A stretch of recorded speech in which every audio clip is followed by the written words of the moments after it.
Loué soit Jésus-Christ et avant avec Marie. Bonne et sainte journée à vous tous, chers enfants, dans les cœurs sacrés de Jésus et de Marie, et dans le cœur très pur de Saint Joseph. Ravi de vous retrouver avec notre rubrique matinale Saints et Café. Aujourd'hui, c'est mercredi 6 novembre et nous nous retrouvons pour cette rencontre matinale qui fait le point de la situation. Le titre de la fenêtre d'aujourd'hui est « Qui sauvera la musique, les cardinaux ou les laïcs ?» Naturellement, c'est une parodie, un écho de la célèbre chanson des Poufs. Qui sauvera la musique? Pour entendre évidemment qui sauvera l'Église, qui sauvera la foi, qui sauvera le catholicisme.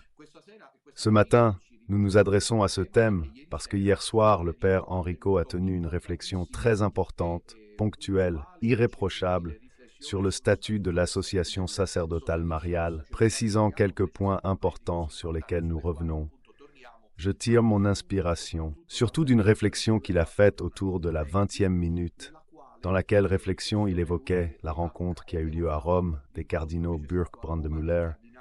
Il y avait aussi Vigano, il y avait Monseigneur Schneider, le cardinal Zen était également connecté. En mémoire du cardinal Caffarra, dans laquelle conférence les cardinaux qui avaient signé les doutes ont déchargé aux laïcs le salut, la solution du problème dans l'Église. Donc c'est le thème que nous aborderons aujourd'hui, en reprenant un peu fondamentalement les choses que Don Enrico a dites hier soir. Votre réflexion très importante se trouve sur la playlist de Radio Domina Nostra, avec le post que la régie vous montre maintenant de là.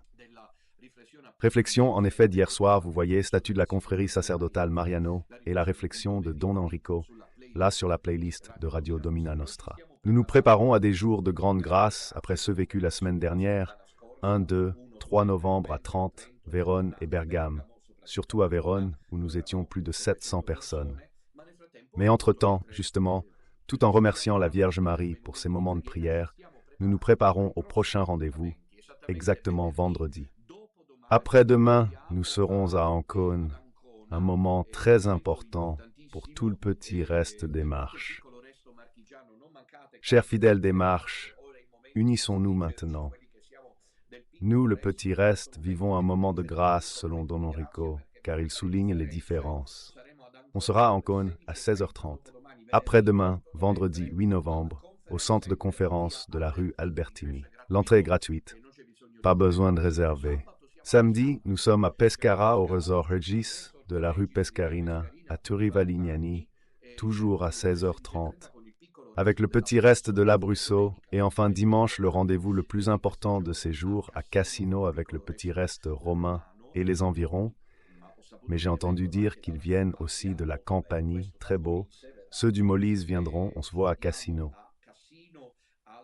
À l'hôtel, restaurant au Boschetto, rue Usonia 54, 2 autocars déjà pleins viennent de Rome. Il y a une dizaine de places encore disponibles gratuitement qui partent de Rome et emmènent les fidèles à Cassino, et de Cassino les ramènent à Rome. Donc si quelqu'un le souhaite encore, il trouvera de la disponibilité pour cela. Ce sont les rendez-vous les plus immédiats. Vendredi à Ancône, après-demain 8 novembre, samedi 9 novembre à Pescara et dimanche à Cassino. Encore et Pescara à 16h30. Celui de Cassino débute à 10h30, avec les confessions, puis à 14h30. Se poursuit comme nous l'avons fait à Milan. À propos de Milan, nous sommes sur le point de préparer, nous vous le montrerons, la contribution pour le rendez-vous du 8 décembre.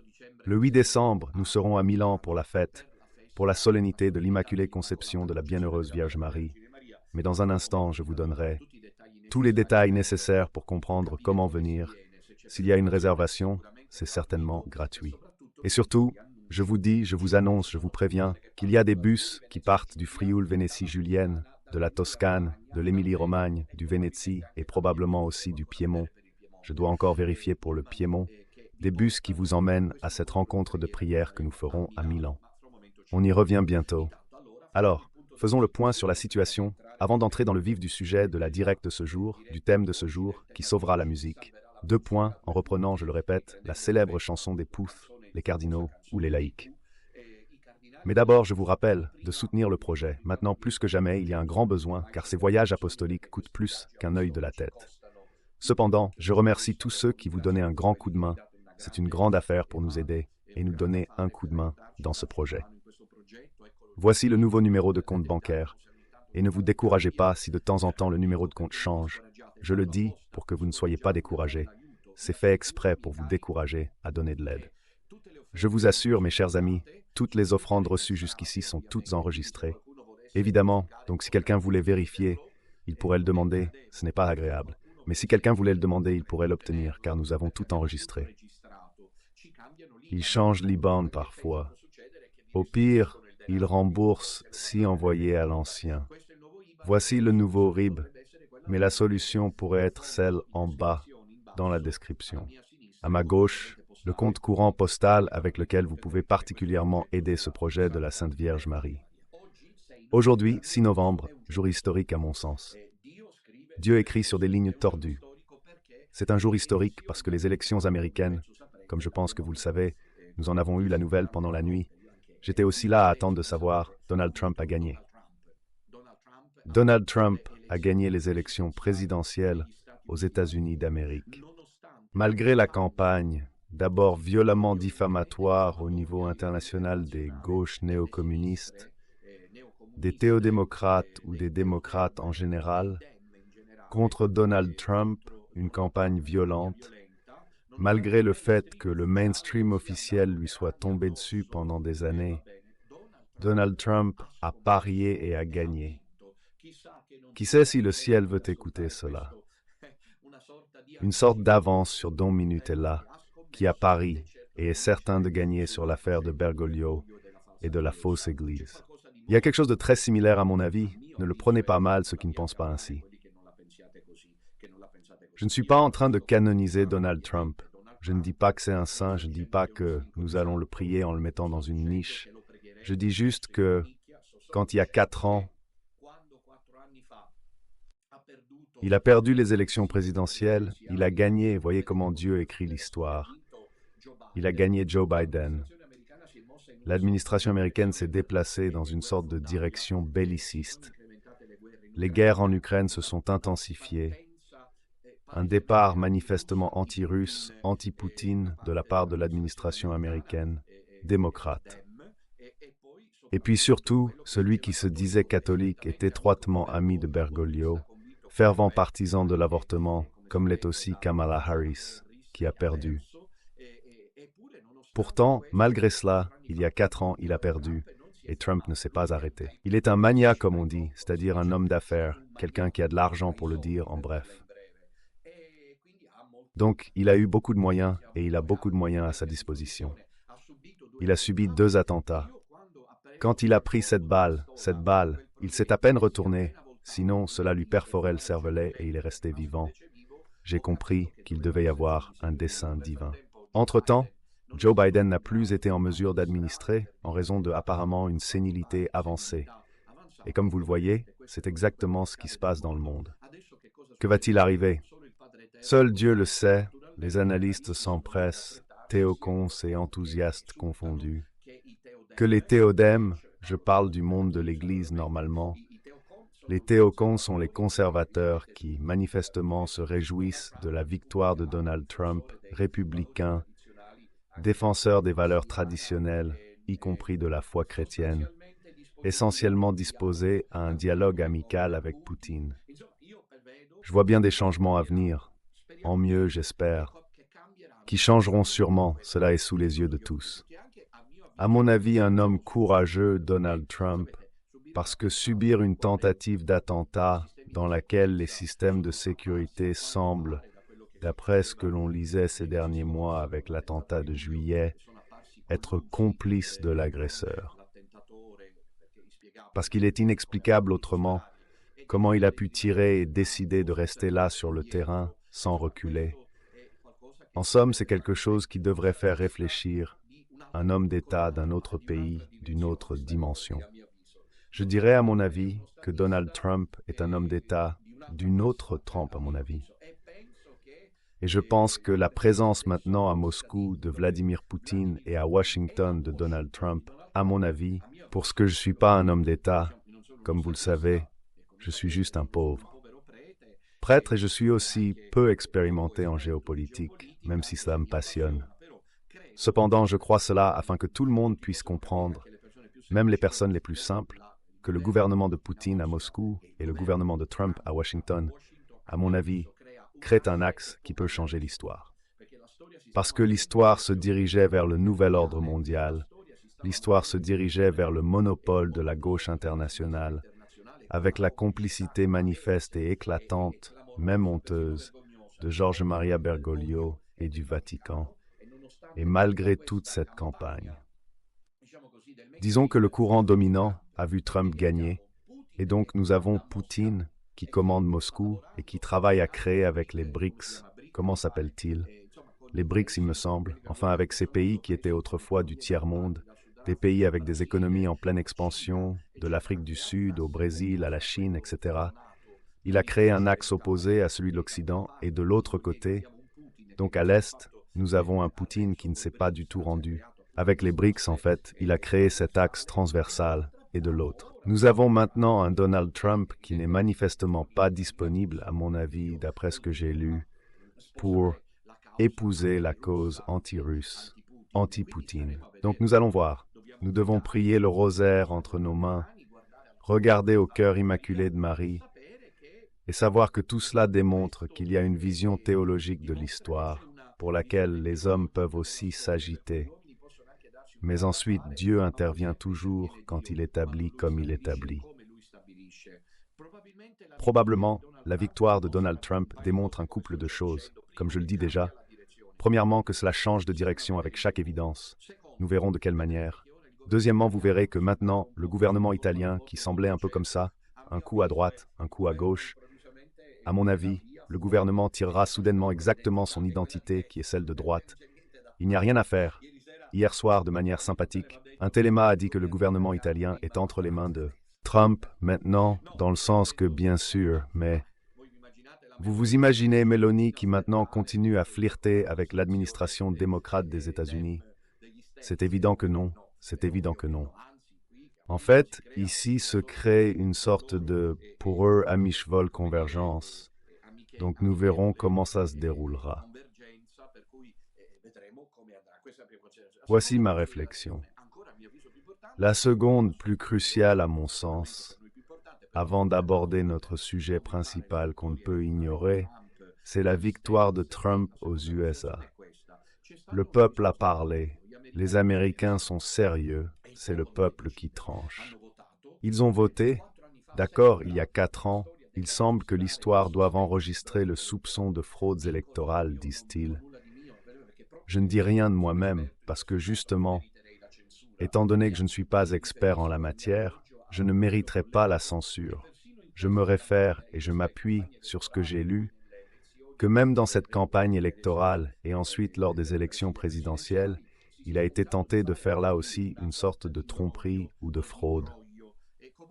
Et de toute façon, imbroglio, broglio, bergoglio, mais Trump qui a été jeté par la porte est revenu par la fenêtre ou vice-versa. Et donc, le courant dominant, troisième considération, est extrêmement puissant. Mais comme il ne correspond plus souvent à la réalité, je l'ai vu ici, en Italie, sur ma propre peau, c'est la jante qui fait la différence. Qui sait si ce n'est pas l'amorce d'un changement pour l'Église aussi?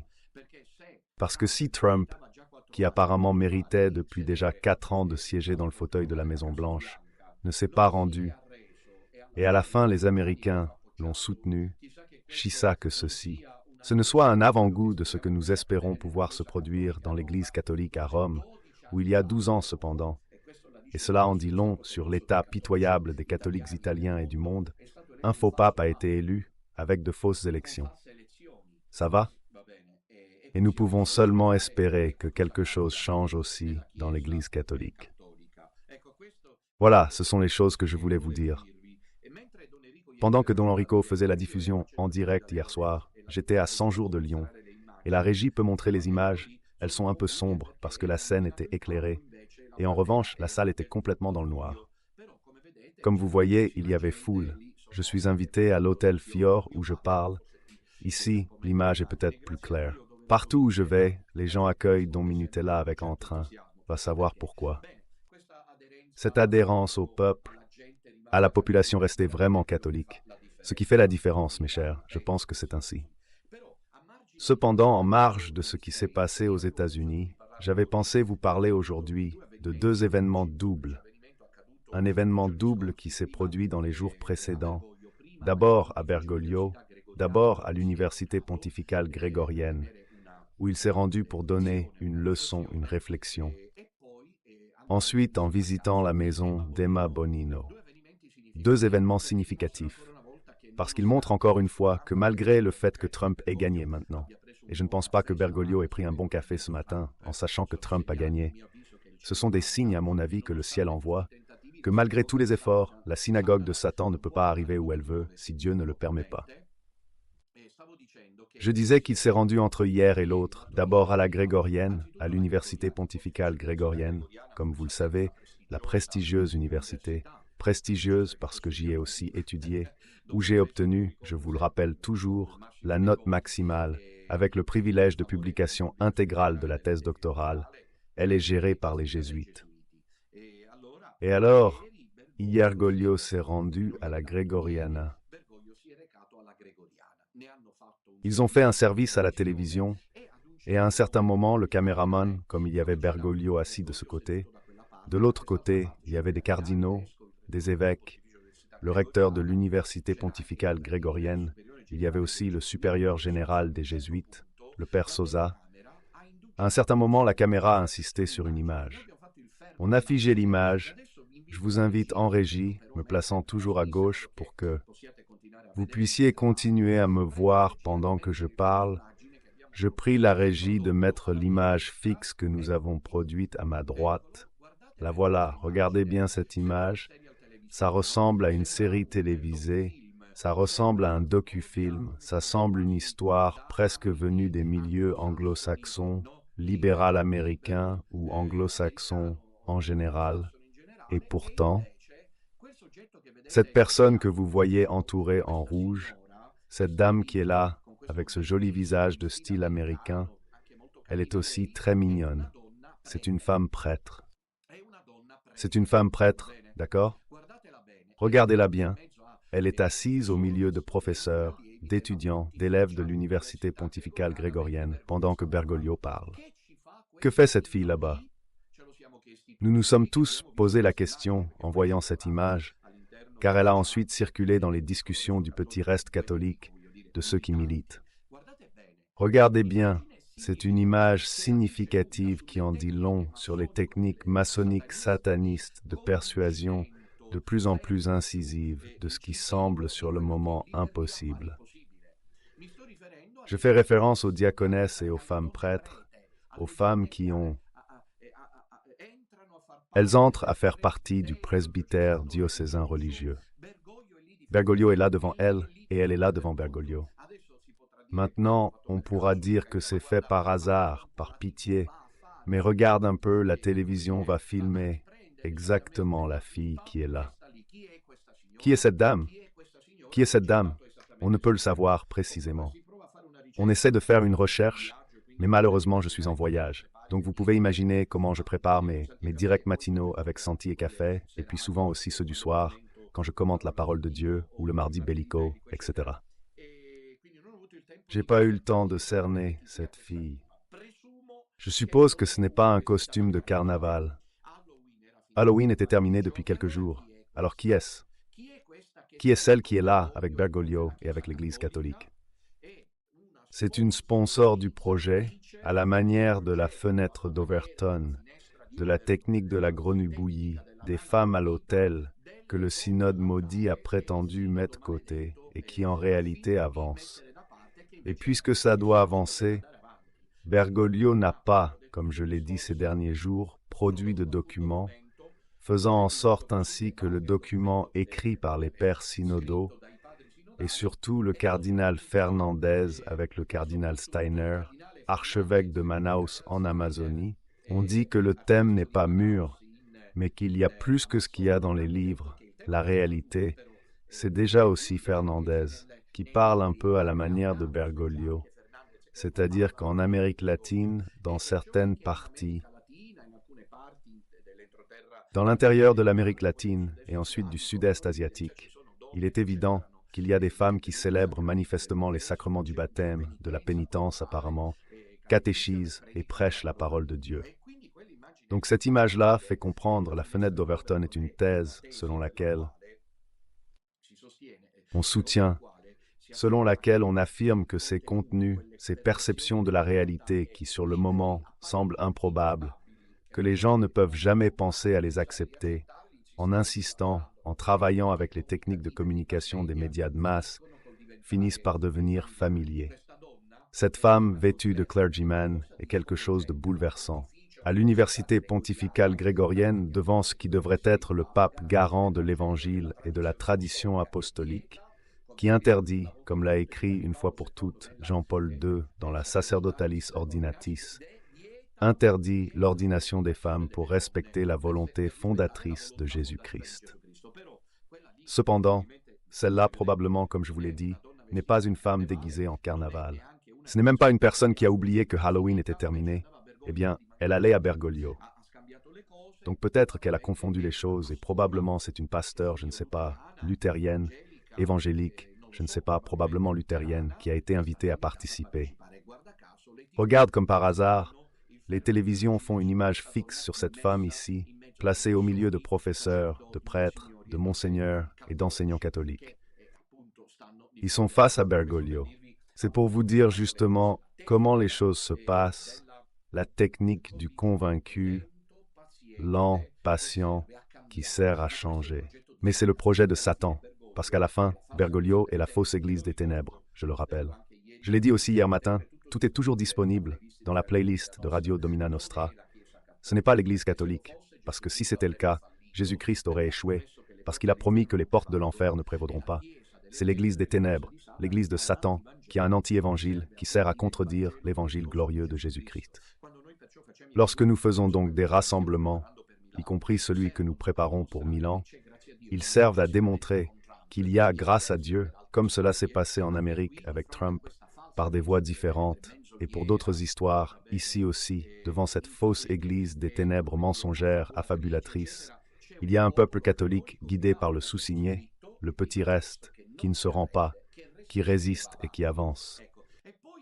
Et puis, en marge de ce qui s'est passé avec cette image de la femme pasteur, de la femme noire, de la femme diaconesse, voyez comme vous voulez, car cette image sert à préparer le terrain à tout cela. Hier, Bergoglio est allé rendre visite à Emma Bonino. Emma Bonino, qui est en fauteuil roulant, la seule photo qui a filtré, on en parle beaucoup dans les journaux, dans les émissions. Je vous rappelle, au cas où cela vous échapperait, qu'Emma Bonino n'est pas une chrétienne qui vit l'Évangile avec évidence. Elle a été pendant des années promotrice, sponsor de l'avortement, avortiste convaincue, et grâce à une comme elle féministe, radicale, amie de Marco Pannella, l'autre ami de Bergoglio. Ce sont les amis de Bergoglio. Certains ont beaucoup dit que le pape François est plein d'humanité, va voir ici, va voir là. Mais si Emma Bonino ne fait pas un acte public de repentance pour ce qu'elle a fait dans les années, c'est une autre chose. Cette femme politique italienne, protagoniste de la politique italienne, a la responsabilité. Regardez comme Bergoglio lui sourit. Bergoglio est comme ça. Bergoglio est celui qui sourit à Joe Biden qui a perdu avec Kamala Harris. Bergoglio est celui qui sourit à Emma Bonino, voyez-le. Puis regardez comme il devient rigide au visage, même avec ses expressions de véritable agacement, avec ceux qui ne sont pas alignés à l'international socialiste, avec ceux qui ne sont pas alignés au nouvel ordre mondial, avec ceux qui n'acceptent pas de se conformer à ce projet unilatéral qui est manifestement d'origine satanique. Alors, en marge de cette visite d'Emma Bonino, je voudrais dire aux joyeux lurons qui disent que le pape François est plein d'humanité, qu'il n'y a aucun scandale parce que même Jésus rencontrait Zachée, Jésus rencontrait Marie-Madeleine, Jésus rencontrait Matthieu. Je voudrais rappeler à ces malheureux, narrateurs de Satan, qui quand Jésus a rencontré Zachée, Zachée a changé de vie, que quand Jésus a rencontré Marie-Madeleine, Marie-Madeleine a changé de vie, que quand Jésus a rencontré Matthieu Lévi, Lévi Matthieu ont changé de vie. Et Emma Bonino, Elle demande pardon aux catholiques scandalisés après des années. Il reste encore un scandale, qu'elle sache, Madame Bonino, pour qui nous prions évidemment, nous lui souhaitons tout le bien, la santé et tout. Elle doit savoir qu'il y a cependant un peuple de la famille qui semble avoir disparu, parce qu'ici, ça fonctionne, que la militance va bien, si ça vous favorise. Et alors quel genre de militance est-ce? Apparemment, nous seuls du petit reste militons, oui, apparemment oui. Dans le paysage italien, il y avait le Family Day, vous vous souvenez? Depuis Bergoglio, tout ça s'est évanoui mystérieusement. Donc que Bergoglio aille rendre visite à Emma Bonino, par charité de Dieu, un geste d'amitié entre les deux. Je vous rappelle, je ne suis pas berlusconien, que lorsque Berlusconi est tombé malade, il n'y a pas eu une seule syllabe de Bergoglio à l'égard d'un homme d'État italien qui, à tort ou à raison, était connu en Italie, était estimé par une bonne partie des Italiens. Il est tombé malade et est mort sans que Bergoglio n'ait jamais pensé à lui rendre visite. Bergoglio n'est pas humain, il est inhumain. Ce serait humain s'il allait partout. Ce serait humain s'il allait rendre visite, en plus d'Emma Bonino, à ceux d'une position politique, idéologique et spirituelle qui... Il n'est pas humain. Il est allé vénérer sans faire le signe de croix, en baissant la tête, Giorgio Napolitano, le président de la République italienne quand il est mort, mais il n'est pas allé chez Berlusconi. Donc ce n'est pas vrai qu'il est humain, c'est exactement inhumain. Cela va de ceux qui sont de la boutique, ça va de ceux qui participent au projet idéologique globaliste, avortiste, antichrétien. Compris? Et je suis certain, regardez, je suis sûr que Bergoglio n'a pas dit une seule syllabe d'évangile et de prière. C'est mon avis personnel. Bien, après tout ça, passons au sujet du jour. C'était 3 points cruciaux. D'abord, la victoire de Trump et ses implications selon moi. La seconde, la leçon à la grégorienne avec la pastoressa mise là, placée justement par les médias pour faire comprendre qu'à la fin, tôt ou tard, arriveront les diaconesses. Et la troisième chose, la visite à Emma Bonino, qui, comme nous le disons, n'est en rien un geste d'humanité. Parce que le geste d'humanité d'un pape prévoit que le pape soit le père de tous, et que ses actes de miséricorde et d'humanité les fassent avec tous, pas seulement avec Napolitano, la Bonino et Panella, mais aussi, que sais-je, pour dire avec quelqu'un qui est mort avec Berlusconi. Berlusconi lui fut ignoré. Pourquoi? Pourquoi le pape n'est pas celui de Berlusconi? Nous n'avons pas d'infos sur une demande ou un refus de Berlusconi. Parce que, autant que je pense, Berlusconi n'aurait pas, je pense, refusé la visite de Bergoglio. Et finalement, c'est mieux pour l'âme de Berlusconi s'il s'en est sorti. Bien, passons au sujet du jour. Comme je vous le disais, je vous l'ai annoncé, cela reprend la réflexion tenue hier. Vous pouvez trouver cela dans la playlist de Radio Domina Nostra. Je prie tout le petit reste dans cette phase ici si agitée de regarder les contenus. Ils sont rusés de l'autre côté, puisqu'ils ont le dos au mur, ils se réfèrent aux méthodes de Don Minutella, ils sont vraiment habiles et mensongers. Il y a des gens qui sont partis à cause des méthodes. Mais pourquoi Don Minutella est-il devenu ainsi maintenant, ou a-t-il toujours été comme ça? Quelle hypocrisie il y a de l'autre côté, regardez. Alors, les contenus, ils ne traitent pas les contenus. Quelqu'un a écrit « Mais Père Faré a débuté et doit encore apprendre. Il admet humblement devoir approfondir. » Alors il devrait rester calme, discuter avec nous d'abord, mais il intervient et parle d'aller à la messe avec le pape François. Mes chers, il déclare la messe valide et va les célébrer pour ceux qui en ont besoin. Sionsi avait hâte de lui faire dire la messe avant son congrès, parce qu'il y a des gens affamés. Le journaliste dit qu'il se préoccupe des gens affamés de la messe, tandis que nous, entre autres, étions là, pleins à craquer. Mais on va à la messe chez le Père Faré qui ne nomme pas Bergoglio parce qu'il n'est pas le pape. Mais le même Père Faré dira ensuite à la messe, non, vous pouvez aller dans vos paroisses. Je ne sais pas, puisque les contenus sont ceux-là. On m'attaque sur les méthodes. Et vous, du petit reste, maintenant vous devez faire votre travail. La communauté doit travailler, parce que les contenus sont des contenus. Hier matin, j'ai fait une réflexion où j'ai posé 3 points à Père Faré. Je sais bien qu'étant le monstre d'Italie, je ne mérite pas de réponse.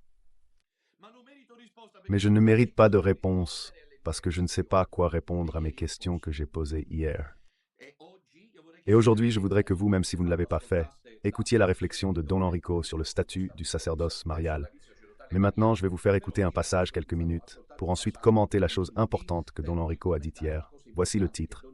Qui sauvera la musique, qui est une expression de la célèbre chanson des Poux, qui signifie « Qui sauvera l'Église, les cardinaux ou les laïcs ». Maintenant, écoutons cette contribution et ensuite, nous interviendrons.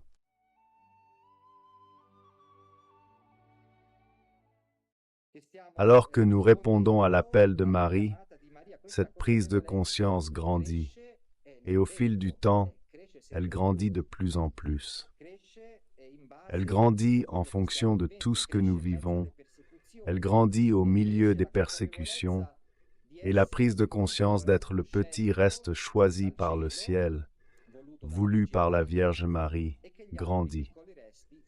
Et les autres petits restes sont une imitation et sont quelque chose de différent, surtout ceux qui s'opposent à nous, qui ne reconnaissent pas cet appel du ciel. Comment j'ai réagi à cet appel? J'ai répondu à cet appel en prenant conscience de l'apostasie dans l'Église, surtout après les événements de Pachamama et grâce au témoignage de Don Alessandro qui nous précédait. Qui nous a précédés, nous a ouvert la voie.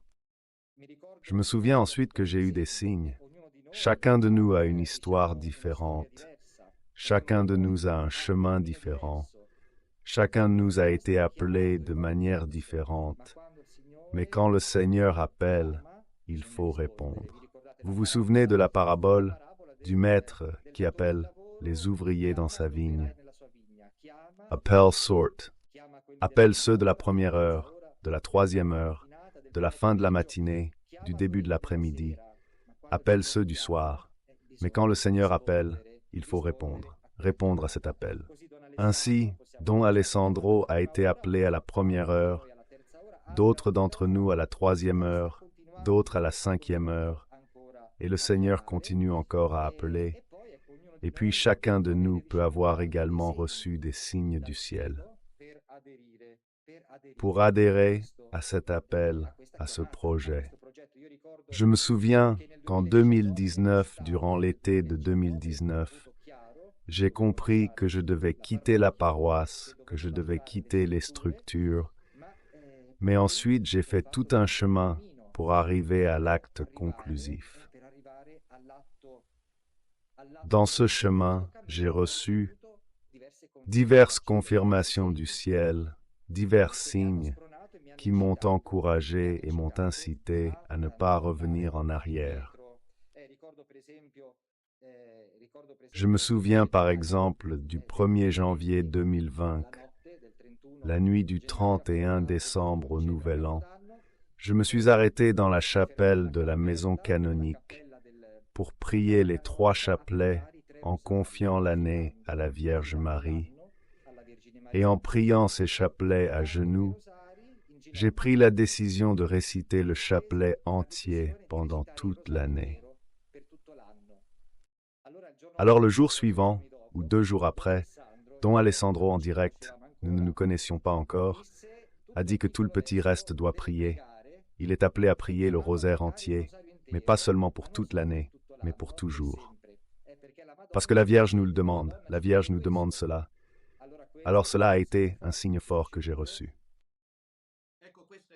Voici, c'était une intervention en marge de Don Enrico, mais ce n'est pas encore ce que je voulais que vous entendiez. Dans quelques instants, cela sera diffusé. La minute 17 est celle que j'ai envoyée, mais ce que j'ai envoyé n'est pas la conversion de la régie, s'il vous plaît, la minute 17. Il y a des passages importants de ce que Don Enrico a dit. Ici, il fait une sorte de témoignage personnel, mais ce qui nous intéresse, c'est ce qu'il dit à un certain moment à propos du petit reste et de la situation actuelle et future. Je vous rappelle que nous nous donnons rendez-vous pour le dimanche 8 décembre, un peu plus d'1 mois aujourd'hui, à Milan. Pour un temps de prière, ce n'est plus juste ça, ni un rassemblement. Je sais que peu viendront, mais venez si possible. Je demande à la régie si nous sommes prêts avec la minute 17 par rapport à ce que j'ai. Oui, on me dit que c'est pas encore prêt. Alors, Don Rico, je vous demande de la patience. Tant de fois je prépare ces rencontres, comme vous ne pouvez pas l'imaginer, de jour et de soir, laissons tomber. Et puis malheureusement, tant de fois il arrive que dans la collaboration des collaborateurs, malheureusement, il échappe toujours quelque chose.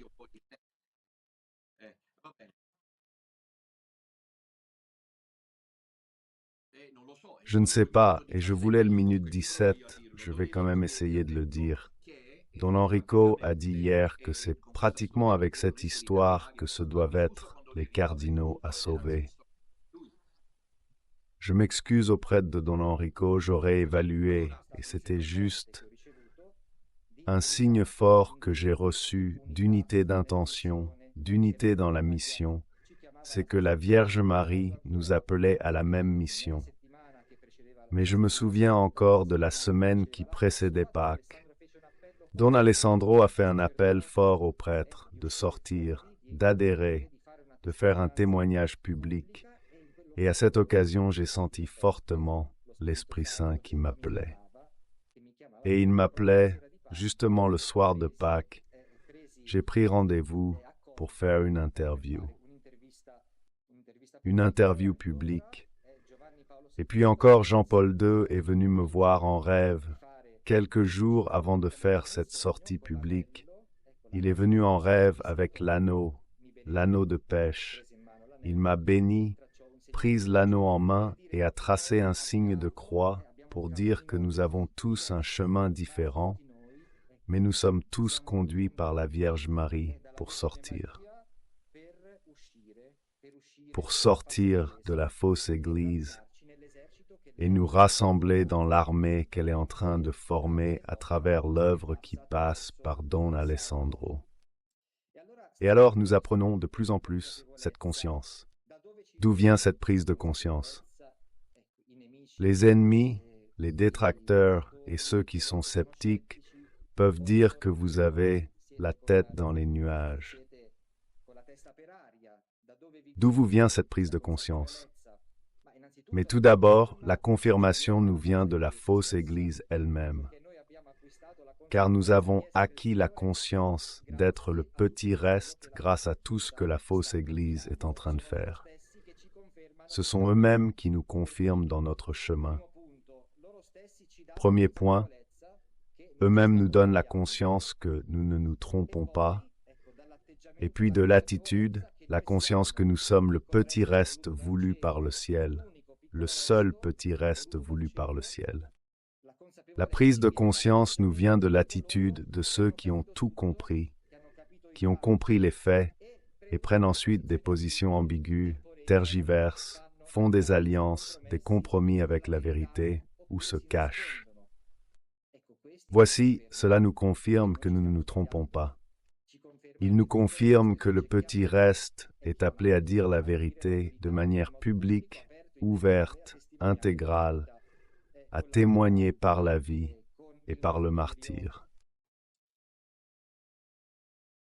Et donc, moi aussi je pensais à l'origine, en écoutant Don Alessandro, depuis 2018 je l'écoutais, je pensais au début que les évêques, les cardinaux, devaient être eux à prendre la situation en main.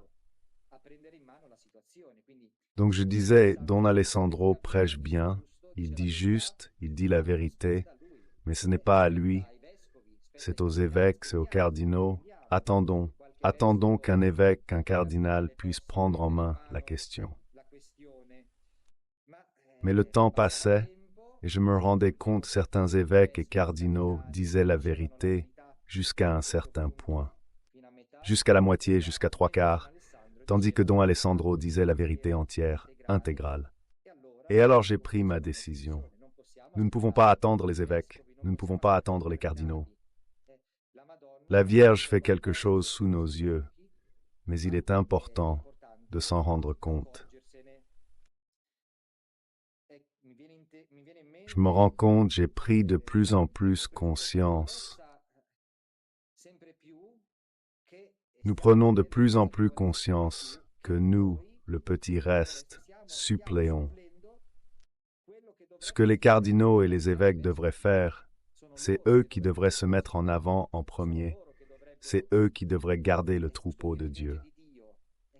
Voici, nous faisons les frais avec notre ministère, répondant à l'appel de la Vierge Marie, en dehors des structures, en dehors de la fausse Église. Et c'est le critère qui marque la nette différence. Je me souviens de ce colloque du 7 avril 2018 où Don Alessandro était présent, il l'a raconté plusieurs fois. Ce colloque organisé par certains cardinaux et avec quelques évêques, et il y avait le cardinal Brent Müller, le cardinal Borque, l'archevêque Schneider. Ils ont tenu un colloque en mémoire du cardinal Caffarra récemment décédé, où il mettait en lumière toutes les difficultés qui émergeaient de l'Église bergoglienne, de l'Église du pape François.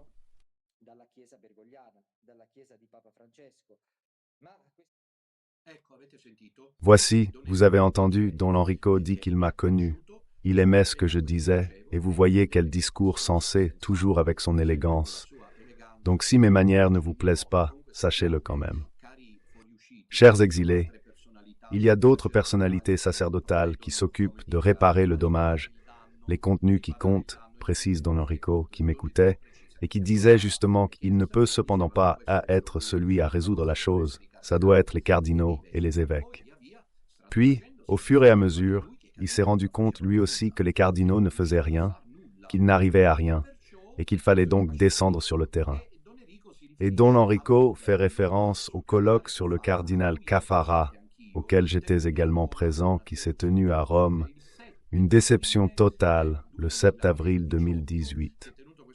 Il y a eu ce colloque à Rome, était présent, comme l'image vous le montre maintenant, le cardinal Burke, le cardinal Brandmüller, je les ai salués un par un, voilà, vous voyez, assis devant l'assemblée. Devant le public peu nombreux, surtout mes invités, je me suis levé et parti. Je vous expliquerai pourquoi. La salle s'est vidée, c'est un fait. Depuis, ils m'en veulent peut-être. Vous voyez Marcelo Pera, le sénateur à vie, puis à côté de lui, à sa gauche, le cardinal Burke, la modératrice, et puis encore le cardinal Brandmüller et monseigneur Athanasius Schneider.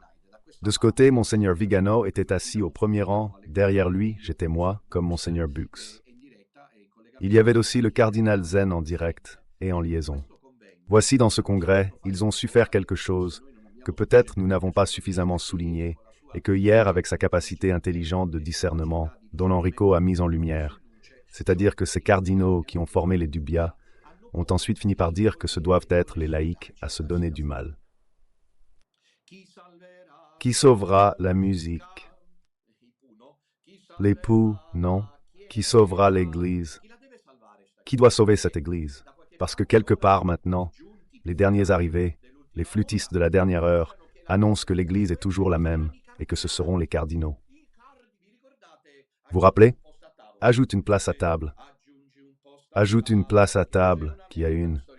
C'est une histoire sympa, bien qu'actuelle, sur le célibat des prêtres. Et voilà le cardinal qui a vu ça. Qui connaît le musical? Le cardinal arrive, que dit-il? Le cardinal, le cardinal. Mais qui doivent être ces cardinaux qui sauveront l'Église? Personne ne peut encore nous l'expliquer, parce que ce serait sérieux qu'ils nous disent, au cas où, étant donné qu'ils veulent nous mettre de côté, qui doivent être ces cardinaux qui sauvent l'Église. Où sont-ils? Et quand enfin vont-ils se mouvoir? Ces cardinaux, par exemple Burke, sont ceux qui ont dit lors du congrès « Bravo Don Enrico que tu as voulu le souligner », qu'ils ont dit « Et je me suis levé et je suis parti » du 8 avril, du 7 avril 2018.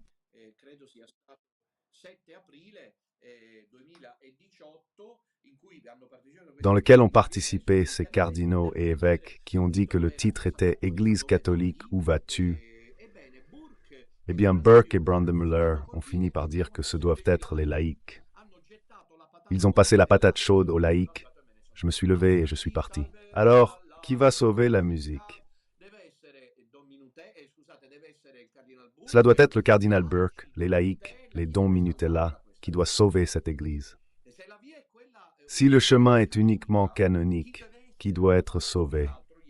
D'ailleurs, je remercie mon ami Gianluca, qui m'a fait connaître une chose qui peut-être a échappé à beaucoup, et peut-être échappe aussi à ceux qui veulent dire que la voie uniquement canonique est celle de la salvation de l'Église. Et c'est-à-dire que l'Universi Dominici Gregis établit, et cette chose a manifestement échappé à quelques-uns, que le conclave ne peut être tenu que sur le territoire de la ville du Vatican. Attention, le conclave ne peut être tenu que et uniquement sur le territoire de la ville du Vatican.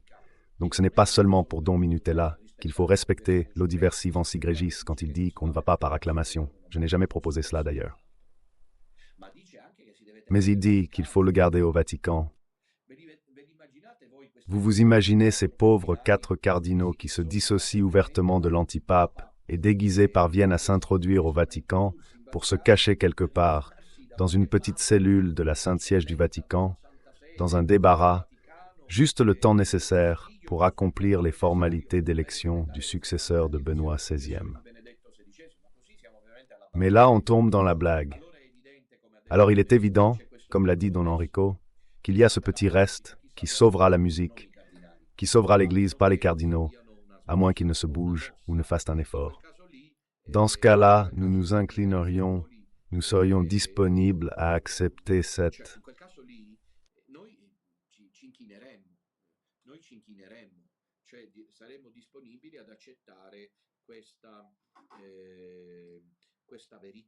Cette vérité, les cardinaux s'activent. Cependant, au-delà des timbres vocaux, que certains prennent comme critères pour s'en aller, certains prennent les critères vocaux, les critères communicatifs de Don Minutella, qui à un certain moment ne lui ont plus plu. Mais si j'avais changé, mais j'ai toujours été comme ça, ou je me trompe.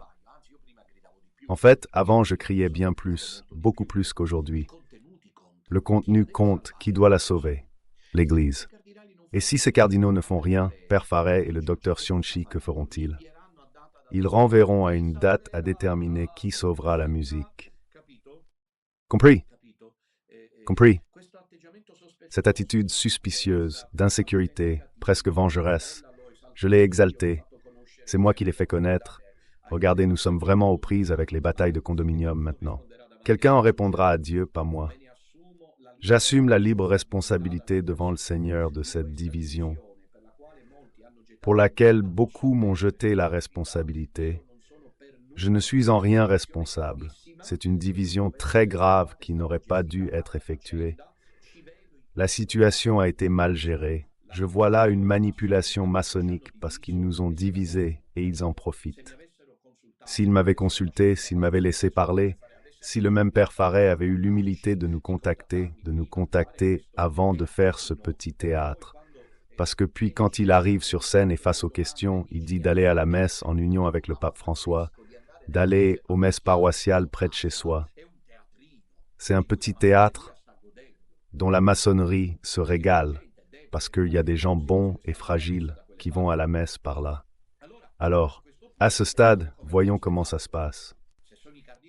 C'est les cardinaux qui apparemment, à Père Farret échappé à ce détail que Père Enrico a mis en lumière, dont Enrico a mis en lumière, c'est-à-dire que les cardinaux ont reporté le 7 avril 2018, ouvertement, officiellement, avec un document, une déclaration, ainsi l'ont-ils appelé, ont envoyé aux laïcs la solution de la question. La solution de la question. Il faut être définitif avec nos détracteurs. Si j'insiste en ce moment, c'est seulement pour essayer de sauver le plus de petites brebis possible du petit reste.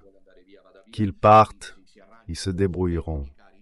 Voilà mes chers donc, je vous rappelle alors qu'à présent nous nous préparons. Ce soir, Don Ramon est là à 21h pour le mécanique biblique, mais on l'oubliait avec tous nos sujets. Voilà, le post, partagez, c'est toujours un rendez-vous important. C'est aussi agréable d'écouter Don Ramon quand il commente l'Évangile. Et je vous rappelle les prochains rendez-vous pastoraux, vendredi 8 novembre, après-demain à Ancône. Ne manquez pas ce rendez-vous, organisez-vous pour 16h30. L'entrée est libre, sans réservation, au centre de conférence, rue Albertini 36. 9 novembre, nous sommes à Pescara au resort Regix de la rue Pescarini. Et dimanche, il y a le grand rendez-vous à Cassino, où 2 bus gratuits viendront. Il reste encore quelques places disponibles, à 10h30. Confession jusqu'à 12h30, puis 14h30. On reprend pour l'après-midi ensemble.